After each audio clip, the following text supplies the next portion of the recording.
There is one thing I truly hate about my job, and that is getting a late-night phone call.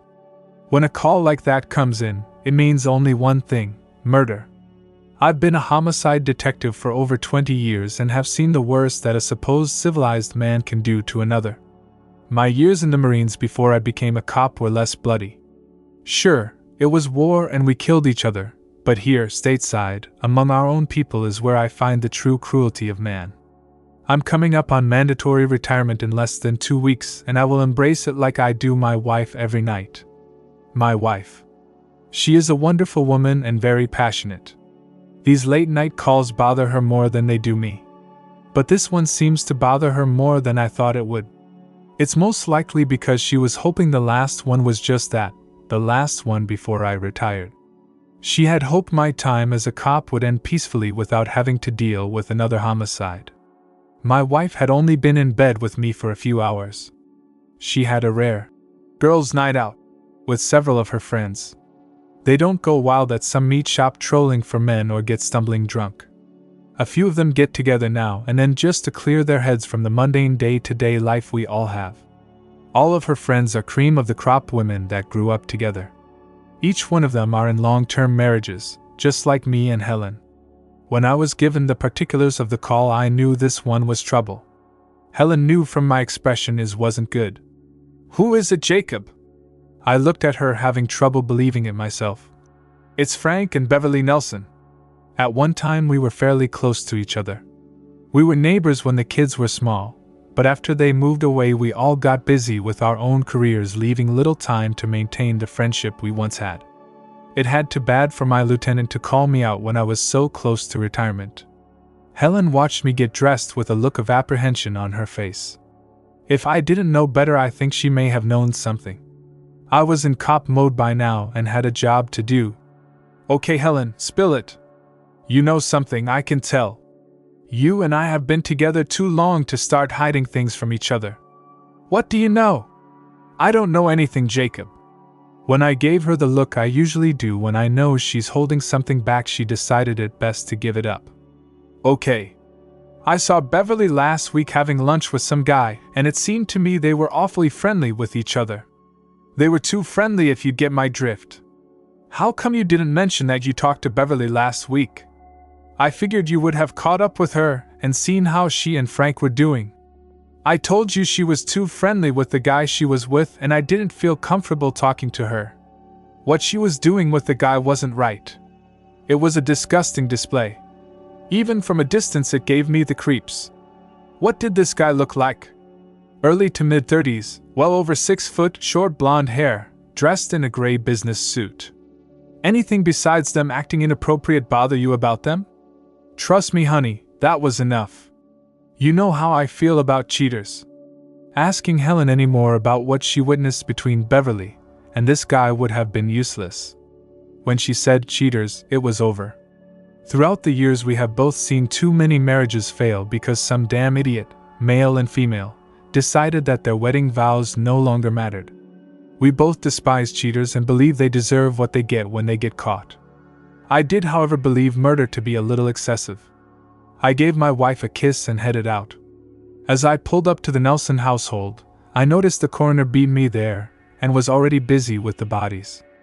Walking up to the house, there were several uniforms keeping the spectators away. They did take a few seconds to tell me a few old man jokes. Everyone knew I was shy of mandatory, so, to them, I was an old man. My lieutenant was there waiting for me, which was unusual. Guess he wanted to gauge my objectivity and my ability to do my job, since I once had a personal relationship with the victims. He was satisfied I would be okay, and in the long run he figured it would be beneficial having me on the case, since I would work harder to solve their murders. I asked him how bad it was inside. He shook his head and handed me booties for my shoes.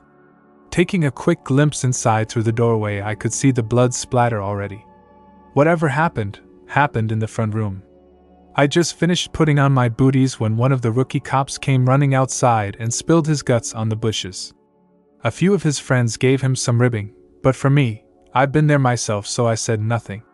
There wasn't much to see after passing the threshold, but as I turned into the living room, the scene set me back. On the floor was an unclothed male of undetermined height suffering 2 shotgun blasts. His height was unknown because his head was missing. Well, it wasn't really missing. It was splattered all over the wall by the fireplace mantel. The second shot was made point blank to his genitals. Whoever did this was seriously pissed off and was intent on making a statement. The second body was female, partially nude, and appeared to be in the process of undressing or covering up. She was killed with 1 shotgun blast to the chest, also point blank range. Her heart was gone. I knew what this meant. The female victim was Beverly Nelson. The male on the floor wasn't Frank. I knew that much. Even with his head missing, the man on the floor was taller than Frank. Frank wasn't tall in stature, but he was always solidly built from exercise and construction work. He owned his own company and wasn't afraid to get his hands dirty. He always preferred working alongside his men instead of sitting in an office. I respected him for that. Upon immediate inspection of the scene, it appears that Frank came home and took care of business in the only way he knew how. He took out Loverboy's good looks and removed the tool he used to take his wife from him. Then, since Beverly ripped his heart out, he returned the favor. The shotgun was dropped on the floor between the 2 lovers. The gun cabinet in the den across the hall was opened, and there were 12-gauge shells laying loose on the desk close by. A quick count determined the box was new with 4 shells missing. It wasn't hard to account for them. 3 shots to the bodies and 1 remained in the chamber of the shotgun. Frank's fingerprints being on the shotgun meant nothing since it was his gun, but if his prints were on the shells, then this would be an easy open and shut case. The box of shells were new. On the edge of the lid was a small mark of smeared blood. The killer more than likely cut their finger on the edge when they tried to pry it open in a hurry. Frank would have been very emotional at the time, with his hands shaking uncontrollably while he prepared to shoot his wife and her lover. Determining if the blood was his belonged to the experts on forensics team. If I was really lucky, they would also find his bloody fingerprint on the trigger of the shotgun. If it turned out Frank was the killer, the district attorney would present the case as husband comes home, finds his wife with her lover, and snaps. A simple crime of passion. Frank would most likely get a short jail sentence, but he'd still end up bobbing for apples with a prison buddy for a few years. It took several hours for the crime scene guys to map everything out. I headed home till it was time for my shift to officially start. Not surprisingly, Helen was still up waiting for my return. I told her Beverly was dead, and what was most likely her lover was dead alongside her. She came over to me and hugged me tightly, saying she will miss the person her former friend used to be, but not the person that would cheat on her husband so blatantly and so publicly. When she asked me about Frank, all I could do was tell her he was wanted for questioning, but that was all for the moment. Until the crime scene was fully processed, there was no direct evidence tagging him as the killer. After a 2-hour nap, I drove to the precinct. The preliminary report would still take a couple hours, but I told the lieutenant I was headed down to Nelson's construction company. He already had a squad car on site waiting to take Frank into custody when he showed up for work. I was hoping a friendly face might make things easier when he did. The office was already open when I parked the car. The patrol officers had already inquired about Frank and was told he was out of town bidding on a job. Frank's secretary had been trying to get a hold of him for the past half hour. Frank wasn't answering his phone, but she had been able to find out his appointment was delayed until later in the morning, per his request. The company he had his appointment with was located in Parkersburg. Since it was a long drive, he reserved a motel room for the night before so he could make what was an early morning appointment. I knew if he wanted to kill his wife and her lover, there would be more than enough time for him to drive home from there, commit the murders, and drive back in time to keep his original appointment. So why the delay? It would have helped his alibi by showing up as originally planned, since the meeting was scheduled early in the morning. Not doing so was more of a red flag to his involvement. Unable to make contact with Frank, it was decided to have the patrol car cruise by regularly just in case he showed up. A call to the motel confirmed his check-in at 20:30 hours last night. I also called the cell phone company and pinged his cell phone. His cell phone failed to show up on the cell tower's locator. His phone wasn't turned off, It just wasn't. A phone turned off can still be pinged. The emergency locator function cannot be turned off. Either the battery was completely drained or he removed it from the phone. My lieutenant approved the drive down to Parkersburg. If nothing else, I owed it to my former friend to show up personally and take him into custody for questioning. The drive was uneventful until I ran into some road construction. The damn Ohio Department of Transportation, ODOT, has a nasty habit of an all-or-nothing approach to road repair. You're either losing your suspension in a pothole the size of a bus or you're sitting still on the interstate waiting for them to figure out how to fill the damn thing. A simple 2-hour drive turned into a 3-hour cuss fest. And if ODOT kept to their usual shit, then before 1800 hours the road was restricted to one lane only, and then after 1800 hours they pretty much closed the roads down while they looked busy standing around. To make matters worse, overhead utility lines were being run over the same section of road, resulting in even longer delays. It was a scheduling nightmare for the state troopers. I really felt for my fellow law enforcement brothers. After finally making it to Baker's Realty experts, the first thing I noticed was the absence of Frank's car. I checked in with the company president's personal assistant, and was told Frank was there and currently presenting his bid to the board and had been in their office for close to 2 hours. The meeting was expected to end at any moment as the president had another scheduled meeting immediately after. There were a total of 3 construction companies that made it through the initial screening and each were qualified of being considered for the general contractor's job. It was a very attractive bid. Bonuses were offered as an incentive to beat not only scheduled deadlines but build quality as well. I asked for some of the president's time before his next meeting.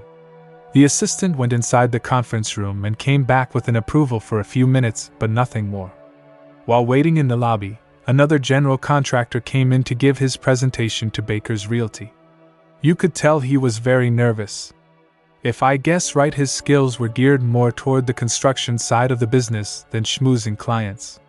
He must have just come off the job because he was still knocking the dirt off his shoes and his hands showed the effect of years of hard work. 15 minutes later, Frank came out with a happy expression on his face, shaking hands with the president and board members of Baker's Realty. Needless to say, he was shocked to see me standing there, but he was able to keep his composure, walking up and greeting me like the old friends we once were. Pulling him off to the side, I quietly told him to wait for me outside and not to try leaving, as doing so would be very bad for him.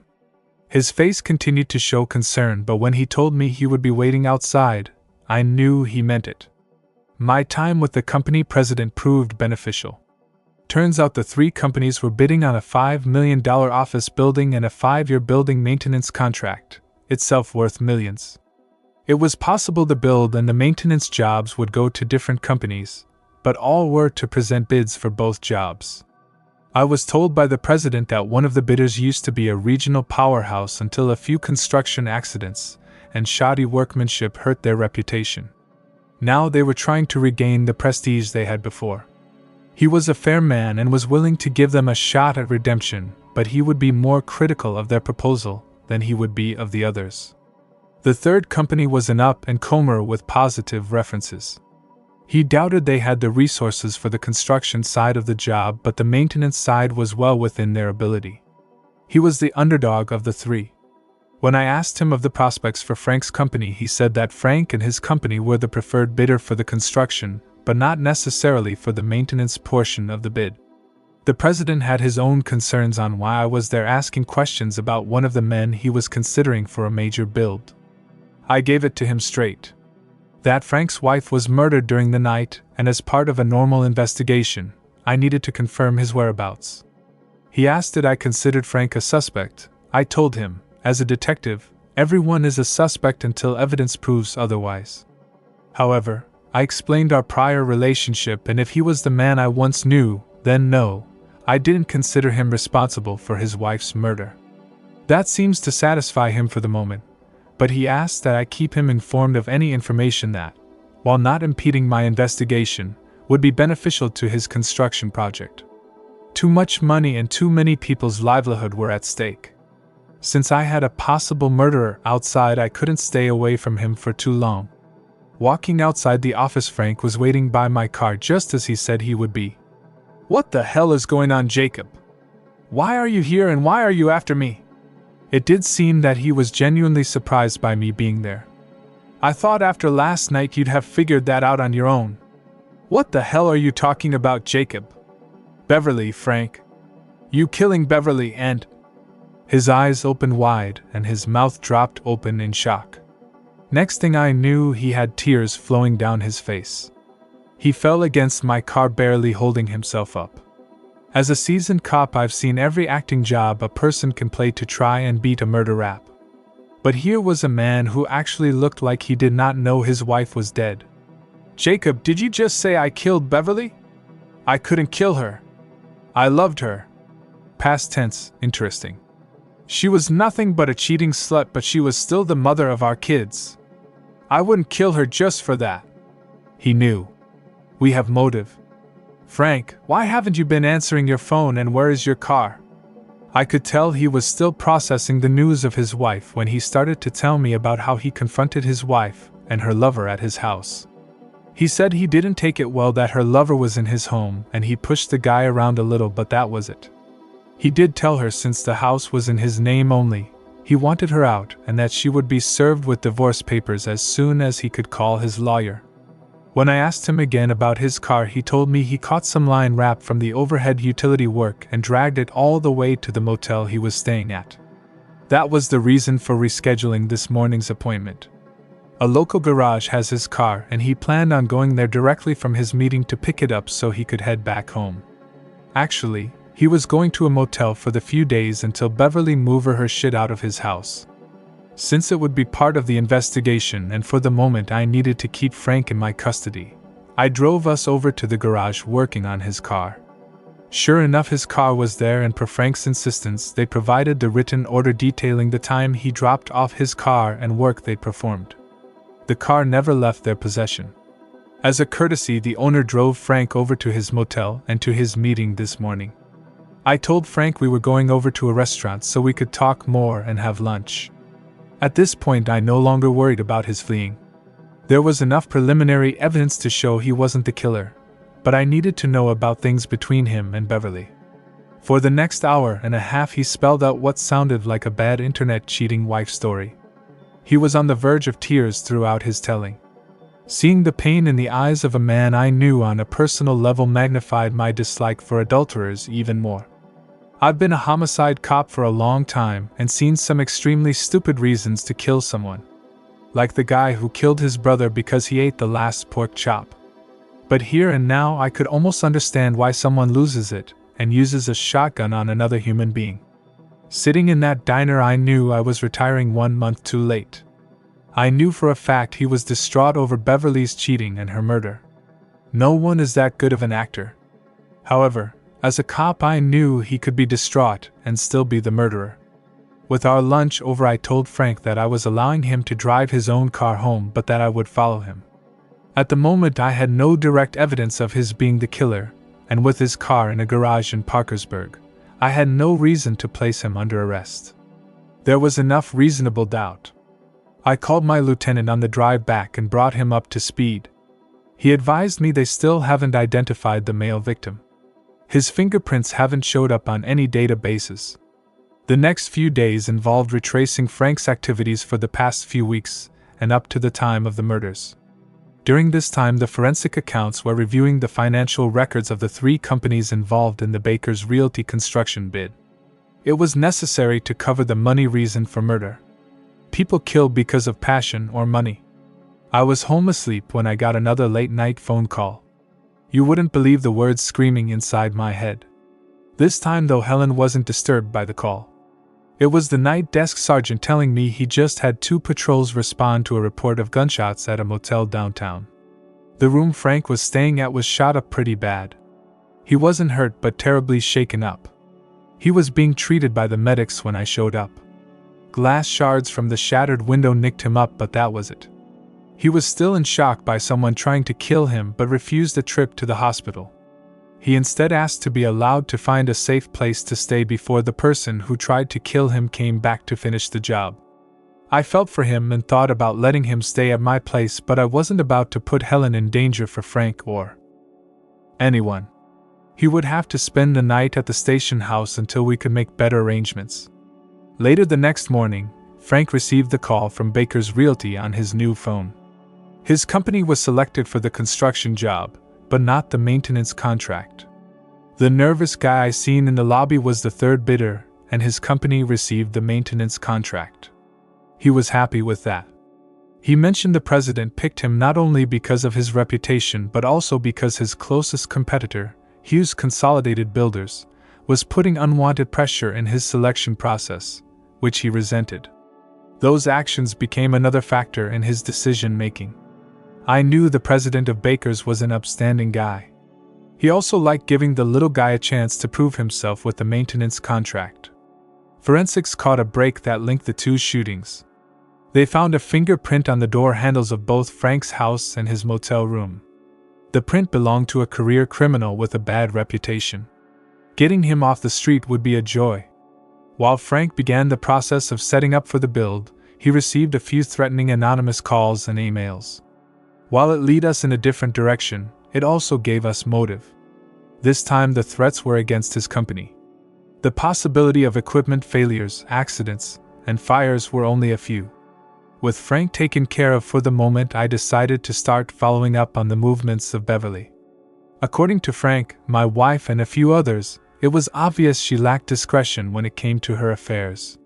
Her credit card purchases for the last 2 months showed a variety of visits to men's clothing stores, restaurants, and a 5-star hotel downtown.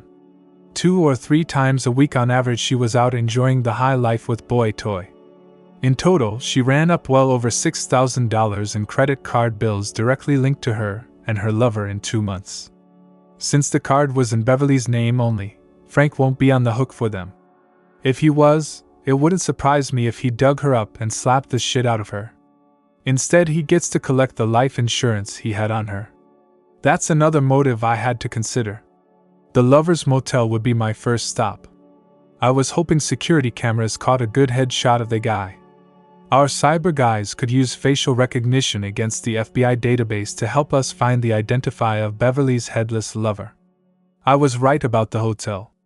They used high-definition video cameras at the front desk and caught the happy couple on a few occasions.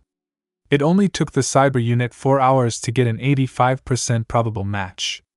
The feds started photographing everyone who crossed the border years ago. It seems a certain man with blonde hair, standing 6 foot 4 inches tall, crossed the border from Canada all of 4 months ago. As usual, the feds kept poor records, but after a few phone calls I was able to find out that he came over on an H-1B visa as a project manager. No wonder our guys couldn't find his fingerprints. He was Canadian and wouldn't be part of our regular database searches. But his employer here stateside was responsible for fingerprinting, criminal background, and everything else. Of course, that goes to the immigration people at ICE who makes it part of the database. At the time of my inquiry, ICE was 4 months behind on scanning the data into their system. At least the Border Patrol tagged this guy crossing the border and called ICE, who called the State Department, who emailed the Border Patrol to confirm his visa. So one Robert Tolson of Montreal crossed the border, and after only 4 months of being stateside, he seduced a former friend and had his head blown off by an unknown assailant. I called and talked to a detective in Montreal to let him know one of their citizens were murdered and hoped that he could give me some background on the guy. It turns out that Robert Tolson was a well-known alias used by a lowlife named Stephen Wallace. He was a part-time performer for an all-male revue in Montreal. When he wasn't doing that, he was trying to milk ladies out of their money by making them believe he loved them. He was a con artist. There were several arrest warrants out for the prick, but before they could catch him, he just up and disappeared 4 months ago. Now they knew where he ended up, and now that he was dead, he was no longer their problem but mine. They even refused to accept the body for burial in Canada. I already knew who helped him with the fraudulent H-1B visa and in getting him across the border. If he came over for what I suspect he did, he was successful up to the point to where he had his head explosively relocated from his body. With the day over with, I went home for the night. My wife had made me promise to be home on time today so she could give me my retirement present early. As soon as I walked in the house, the smell made my mouth water. She made my favorite meal. I'm a meat and potatoes guy mostly, but she has a recipe for Pacific salmon with sautéed vegetables that is just outstanding. The food makes your mouth happy. It sits lightly in your stomach, so when you thank your wife with an after-meal romp, you're not weighed down and unable to perform. If the food was any indication of what my retirement present is going to be like, then I'll be performing for her for a long time. The meal was wonderful, and when my wife told me what my real present was, I sat dumbfounded for a minute. She had siphoned off a few dollars from our paychecks for years and put it in a vacation account that would allow us to travel for the next 6 months uninterrupted. We always wanted to travel to Europe and visit her extended family in Italy, and now we can do it comfortably. Oh yeah, we performed for each other. The next morning we talked over breakfast. Helen wanted to know how my investigation was going, but I could tell her little. What information I could tell reinforced her hatred for the actions of her former friend. Cheaters deserve whatever happens to them, was a new statement from my wife. The more severe the adultery, the more severe the punishment, was another. I, however, thought using a shotgun to put a 3-inch hole in Beverly's chest and dematerializing a man's head and genitals seemed a little excessive, but I'm a cop and that just means more work for me, obviously. All in all, I preferred a healthy dose of abject humiliation and financial ruination for any guilty party. At the squad room, the report from our forensic accountant was sitting on my desk.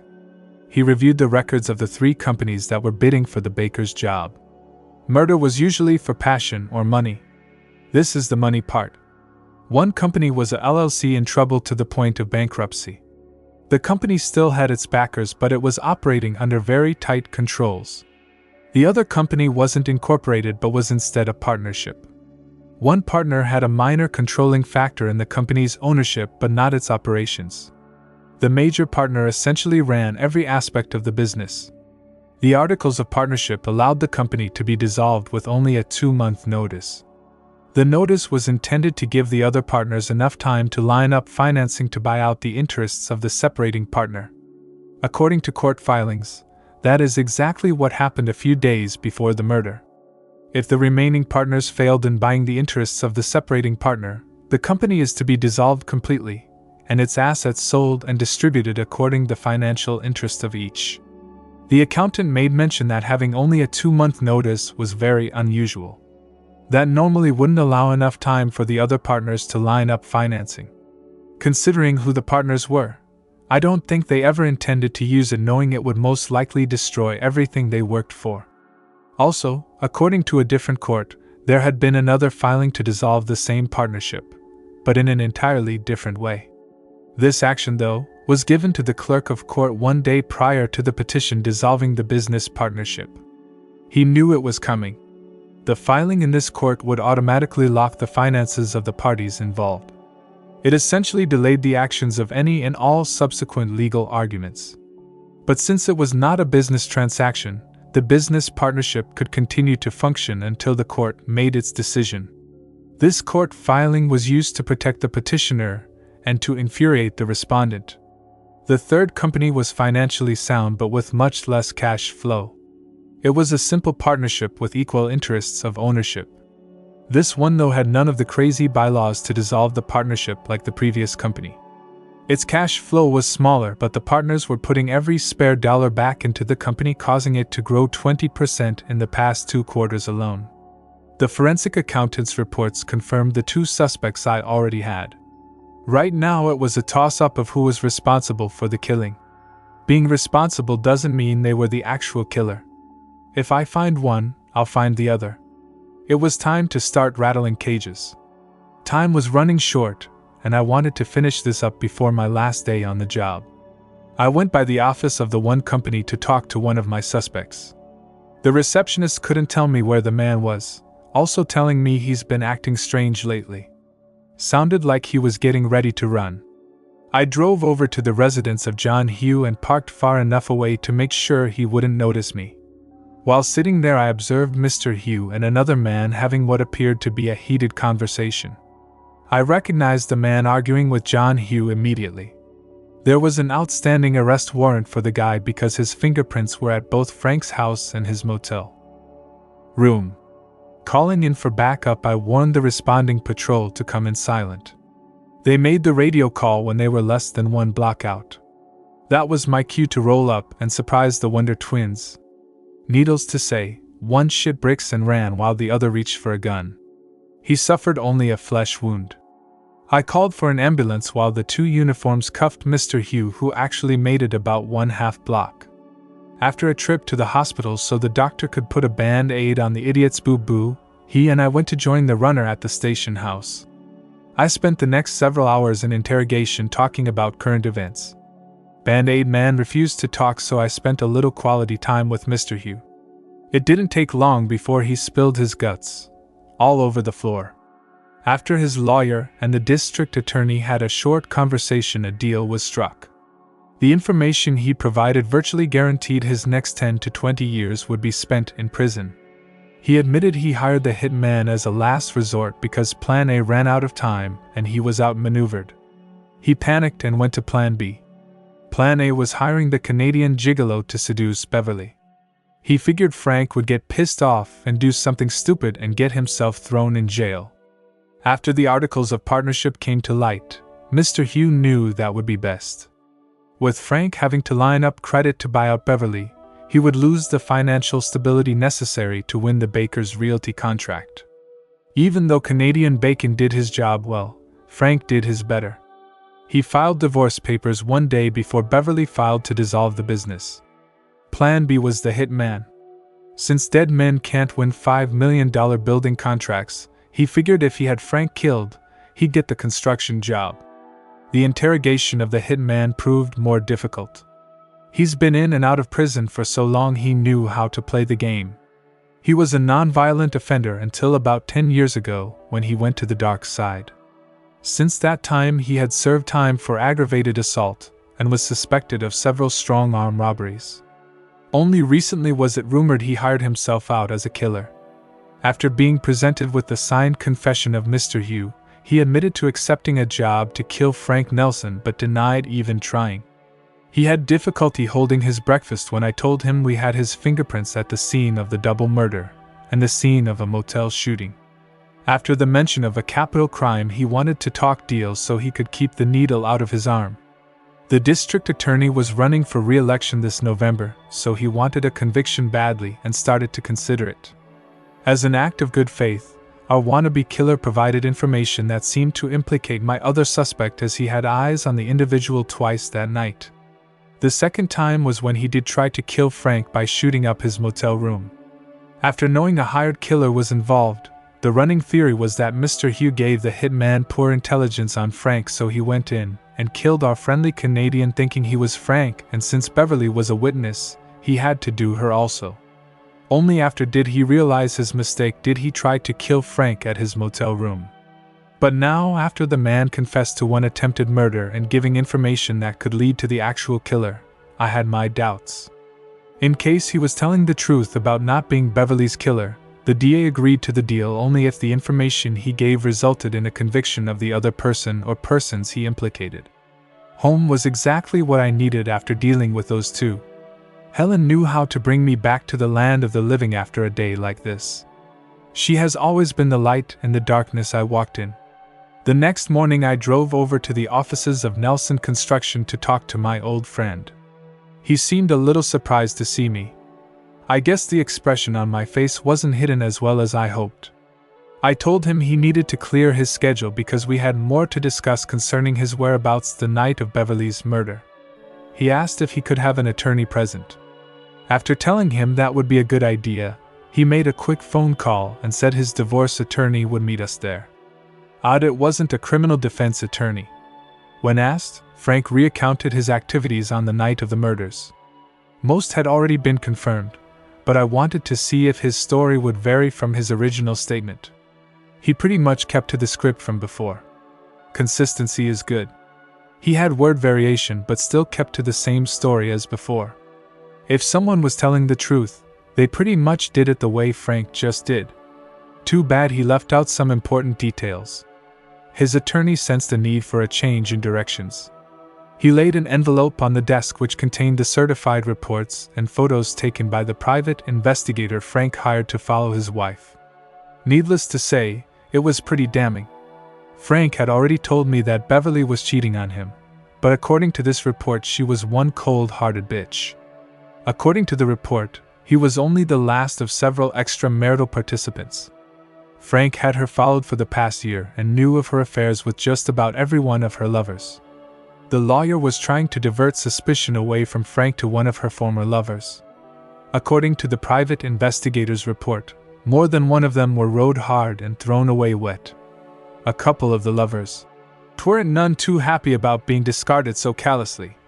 As my pappy used to say, any one of them could have held a grudge and wanted to take their revenge.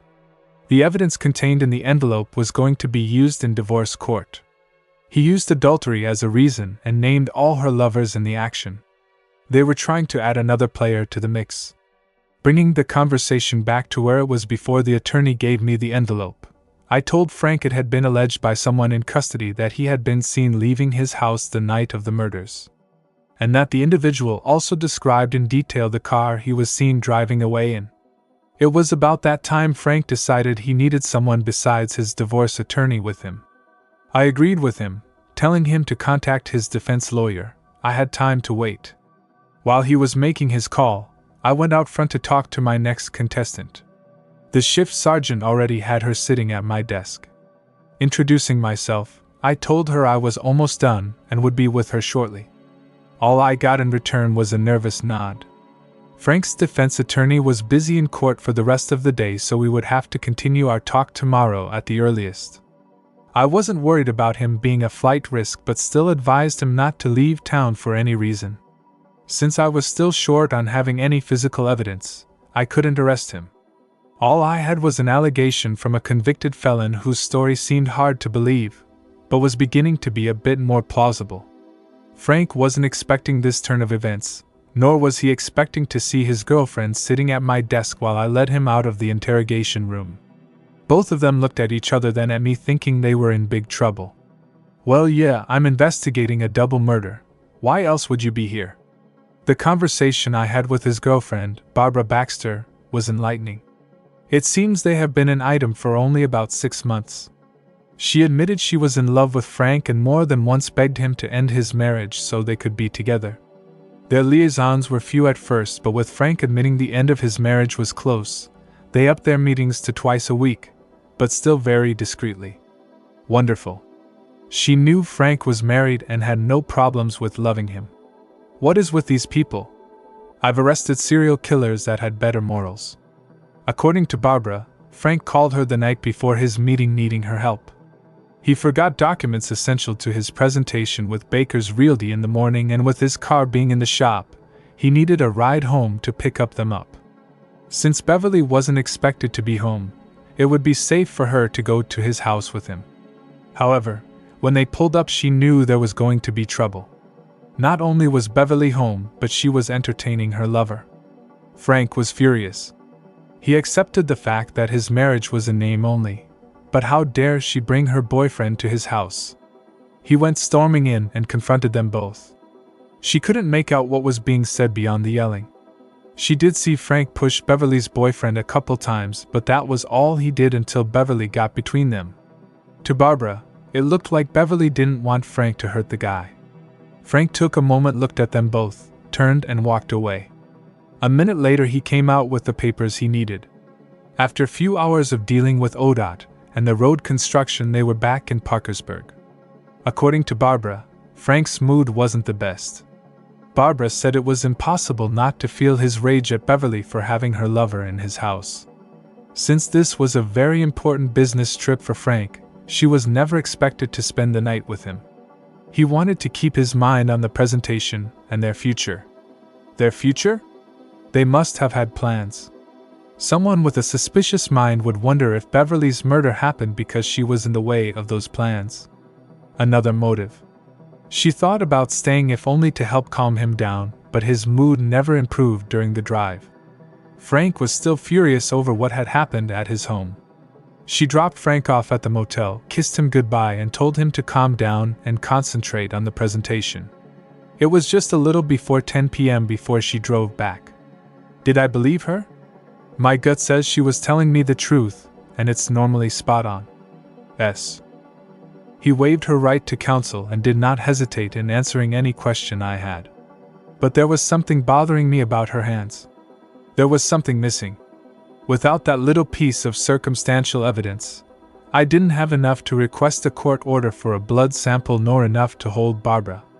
Right now all I had was her being in the wrong place with the wrong person at the wrong time. Even the hitman said she stayed in the car. If I can prove Frank was the killer, then she could be charged with being an accessory after the fact, but that was about it. The next morning I hoped the latest forensics report had 2 items that would wrap up this investigation and I could retire with on a positive point. Fingerprints and a DNA match from the blood found in the shotgun shell box lid would do it. Of course it wouldn't turn out that way. There were no usable prints on the box or on the shotgun trigger, and the blood didn't match any DNA on file.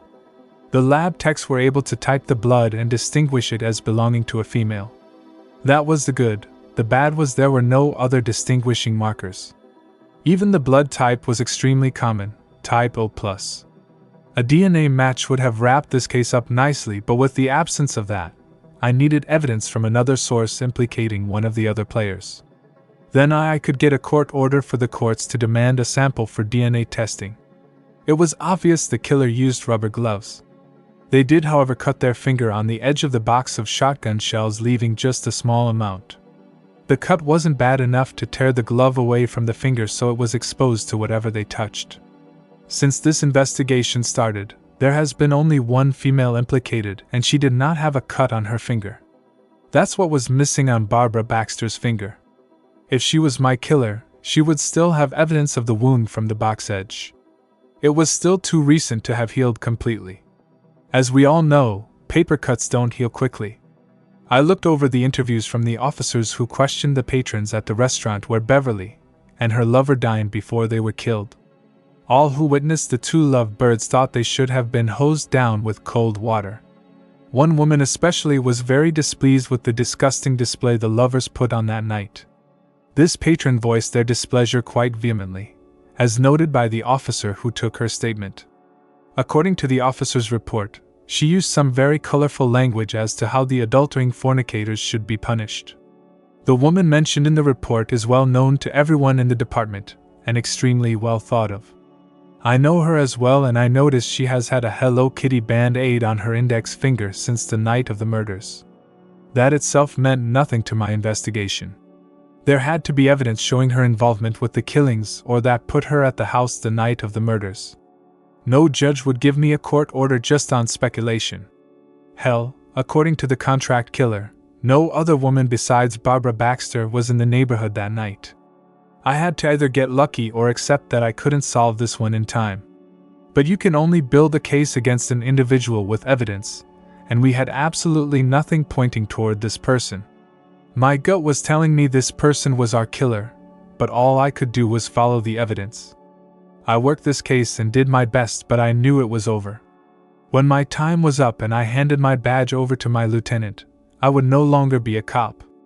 I wouldn't care if this person confessed to me 1 hour later. I wouldn't care. 1 minute after 1500 hours I would Helen's husband and nothing more. Tomorrow I had to bring my replacement in on the case and sit with him and review all the evidence compiled so far. I've known Sean Wilkes for years and he is an extremely capable detective. After I told him all my suspicions and his review of the forensics, he took up the active investigation of the case. 2 days and I'm done. Sean Wilkes was now the lead investigator, even though I was still the detective of record. I sat in with Sean while he talked with the DA about the case and I clarified issues as needed. Of course, the blood test showed our hitman wasn't a match to the blood found on the box of shells and the trigger, so he wasn't responsible for killing Beverly and the Canadian love. A video from an ATM across the street from Frank's motel room showed he was guilty of that crime, so he was at least going away for attempted murder and a slew of other charges. Guess he was telling the truth. He didn't gain any points for implicating Frank Nelson and Barbara Baxter, since the forensics report proved Frank wasn't the killer. As Barbara Baxter goes, there's just not enough circumstantial or physical evidence showing she did it. Detective Wilkes decided to look closer at Barbara Baxter to see if he could find that missing piece. It only took a few hours for him to clear her as well. She had stopped at a Denny's on the way home from Parkersburg for some food. The date stamp on the receipt showed her there at the time of the murders. So we had a murderer running free, and we had nothing definitive as to who she was. My career was going to end not being able to solve a double murder. That was a negative. However, I was going into retirement by putting a contract killer and the guy who hired him away for a long time. For me, that was a positive. Even if Beverly was a cheating skank, I wanted to solve her murder because the law says she deserved justice. The part that irritates me is, deep down I knew who the killer was. But I knew the law and violating a person's constitutional rights, especially when I'm about to retire, wasn't going to happen. So what could I do? Frank's divorce lawyer and his defense lawyer weren't wrong arguing a number of people had motive to kill Beverly. Detective Wilkes would need to look at the list Frank's private investigator compiled and see if he could make a case against any of them. I, however, had the feeling this was going to turn into a cold case, and it would remain that way unless the killer made a mistake and handed us the physical evidence needed to convict her. I looked at the clock, realizing my next to last day was done. I went home and hugged my wife. We spent a quiet night together cuddling, both of us hoping the next 30 years would be just like this. I woke up in the morning to the smell of coffee. My last day would involve noting more than sitting in the office. I was done being a homicide detective. Helen sent me off with a sly little smile. She knew this day would be bittersweet for me. First, because my career was ending. Second, because I was also going to be on the receiving end of a lot of jokes. Helen and I both knew that at the end of my shift I would walk away leaving it all behind me. Literally. This case had really put a bad taste in my mouth. 2 former friends turned out to be adulterers. Okay, maybe the one didn't start until after the other, but why not separate, then divorce and start living again without turning yourself into what you despise most? I wasn't wrong about being on the receiving end of a lot of jokes. Okay, I didn't mind the balloons and cake. It was my going away present that hurt. My fellow officers whom I had served with for decades got me a walker to use in my retirement. You know the type, the same kind used by the old man in the movie. Up? Would you believe the lovers even put bicycle training wheels, a bell ringer and little girl streamers on the damn thing? Assholes. Needless to say, I loved it. I even gave it a try there in the squad room to a room full of laughter. It turned out that the idea was my lieutenant's and chief of police's idea. Actually, they said it was, mostly, their idea. Since I had already completed all the administrative work to collect my retirement, all I had to do was hand over my gun and badge. The gun was accepted by my lieutenant, but the badge was placed back in my hand by the chief. He told me my badge number was being retired in honor of all my years of service. This sentiment was completely unexpected and supported by all my colleagues with a round of applause. I actually got choked up a little while graciously accepting their gift. I did refuse beers after the end of day, telling everyone I needed to get home and start being a full-time husband to Helen. She deserved nothing less. Helen's reaction to the walker was something I'll never forget. She laughed so hard she had tears running down her face. Eventually she said something about them actually doing it. I looked at her as confusion, not too sure what she meant. She ended up telling me, "Who do you think gave the chief the idea? But they were too worried of offending you, but I told them to do it, and I would soothe it over. Didn't I tell you she was the best?" We were holding each other tightly, laying in bed after a round of retirement love, knowing this was just the beginning of a new life together. No more watching other people's grief after you tell them their loved one was murdered, and especially no more late-night phone calls. It actually felt nice knowing I was no longer a cop. No more obligation to the law and the sacrifice that came with it. Like I said, I knew who the killer was. She had eyes on Beverly and Canadian bacon the night they were killed. She hated the display the two put on and voiced her absolute displeasure seeing them act the way they did. Our killer being female was proven by forensics evidence caused when they cut their finger opening a box of shotgun shells. Her blood was left behind on the box and the trigger of the shotgun, but we had no match in any DNA file. The woman was not seen at the house by the one person arrested for his involvement in the whole mess. The killer knew who Beverly was and hated her Ting with a passion. The same woman was seen with a Hello Kitty band-aid wrapped around her index finger shortly after the murders. And now, I don't give a damn. I was in bed with my wife.